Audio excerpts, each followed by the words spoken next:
And now, for the second time this month, President Joe Biden will speak to Russian President Vladimir Putin amid stepped-up fears of a full-scale invasion of Ukraine. The call today, according to the Biden administration, comes as the request of President Putin and is expected to focus on military tensions on the Ukrainian border.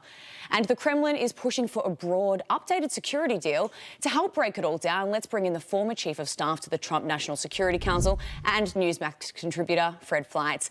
Fred, thank you so much for joining us and welcome to Wake Up America. Good to be here.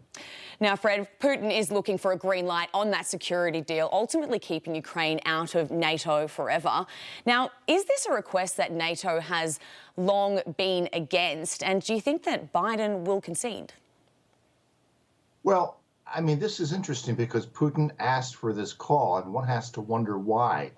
And I think there's two reasons. First of all, these troops have been deployed, I think, as a negotiating tactic. But second, I think Putin sees Joe Biden's exceptional weakness in the polls at the end of 2021 and some sense of desperation by the Biden administration for a win. So I think Putin sees an opportunity to extract some kind of concessions from Biden on security guarantees, on keeping Ukraine out of NATO. And you're right that NATO has been reluctant to make these concessions.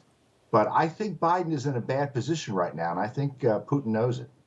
Well, just on that point, the Russian military had said earlier this week that more than 10,000 troops have actually been withdrawn from areas in Ukraine. What do you think that that means? And do you think that perhaps Russia scaling back that presence could have, in fact, been in preparation for this call with Biden today? I think Putin, we don't know whether Putin was ever planning to invade Ukraine or not. I think a major invasion would be very bloody and very expensive. I don't think that Putin intended that.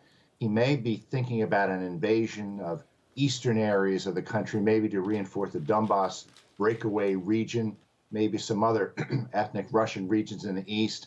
But I really think that these troops are there to try to get NATO to negotiate its mandate, to basically weaken its presence along the Russian border.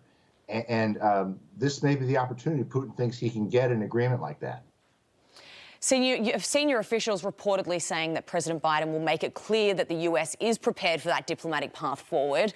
But at the same time, they're stressing that they're prepared to respond if Russia does advance forward with military conflict with Ukraine. So what could that include beyond possible economic sanctions then? Well, I hear that, and the Biden administration is big on talk. They're also reluctant to send more military aid into Ukraine, and the Russians know that. And we saw this during the Obama administration. There was lots of talk of toughness and red lines drawn. Putin ignored them and didn't suffer any consequences.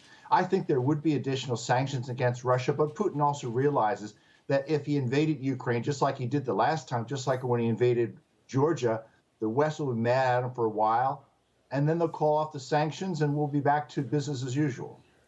Now, Fred, US Secretary of State Antony Blinken met yesterday with Ukrainian President Volodymyr Zelensky and reportedly reinforced the US's steadfast support for Ukraine. Now, US intelligence has warned Russia that they could invade Ukraine by January, which is it's just 2 days away. So do you think that that is the possibility? I think it's less than 50-50 that the Russians will invade. I think right now they are trying to engage in tough negotiations, and they're using these troops to force the hand of Biden and NATO officials to give them a deal. But we can't rule out an invasion because the Russians may decide that because Biden is so weak, this is an opportunity to take part of Ukraine. I don't think that's likely, but it is something we have to consider.